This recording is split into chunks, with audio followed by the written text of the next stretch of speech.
বুধবার সারা দেশের সাথে মালদাতেও গুরু নানকের ৫৫৬তম জন্মজয়ন্তী অর্থাৎ প্রকাশ দিবস উৎসব পালন করে শিখ সম্প্রদায়ের মানুষেরা। ১৪৬৯ সালে জন্ম শিখ সম্প্রদায়ের প্রথম গুরু নানকের। সেই অনুযায়ী দিনটিকে শ্রদ্ধা সহকারে পালন করে শিখ সম্প্রদায়ের মানুষরা। এই উপলক্ষে এদিন সকাল থেকেই পুরাতন মালদার সরবুরি এলাকায় গুরু নানকের স্মৃতি বিজড়িত গুরকাবাগে ভক্তদের ভিড় দেখা যায়। সকাল থেকে প্রার্থনা সভাসহ বিভিন্ন ধর্মীয় আচার অনুষ্ঠান চোখে পড়ে। আর এই শুভ অনুষ্ঠানে উপস্থিত হন পুরাতন মালদা পৌরসভার চেয়ারম্যান কার্তিক ঘোষ, ইংলিশ বাজার পৌরসভার চেয়ারম্যান কৃষ্ণেন্দু নারায়ণ চৌধুরী সহ বিশিষ্টজনেরা। তারা সেখানে প্রার্থনায় অংশ নেন এবং গুরু নানকের স্মৃতি বিজড়িত নিদর্শনগুলি ঘুরে দেখেন।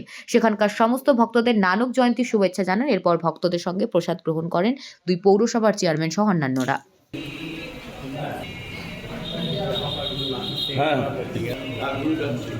गुरु नानक बहादुर सिंह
আর রাজমহলের যে জমিদার ছিল সে এখন জমি গরিব জমি ছিল।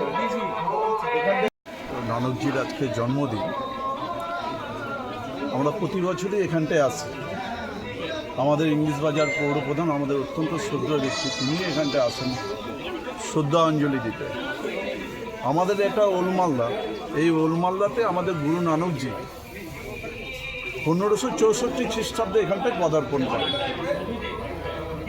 তার আগে আসার আগে তিনি রাজমহলে ছিলেন। রাজমহলের যে যিনি জমিদার ছিলেন তার এখানটায় জমি ছিল, এই ওলমালদা শহরে তার জমি ছিল। একখণ্ড ভূমি তার সদ্ধর্ম প্রচারের জন্য তিনি এখানটায় দান করেছিলেন।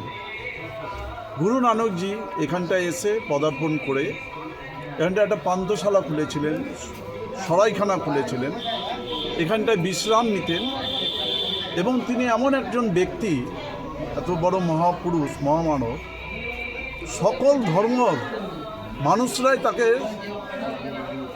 শ্রদ্ধা করতেন। প্রত্যেকটা এখানটায় কোনো ভেদাভেদ ছিল না, কে মুসলিম ধর্মের, কে হিন্দু ধর্মের, কে শিখ ধর্মের, তার কাছে কোনো ভেদাভেদ ছিল না।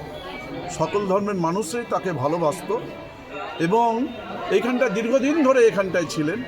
এবং তার পাশাপাশি এই শহরে এই আমাদের এই গুরু নানকজির যে মন্দিরে, সেখানটায় তেগ বাহাদুর সিং, নম যে গুরু নানক, তিনি তেগ বাহাদুর সিং এখানটায় পদার্পণ করেছেন।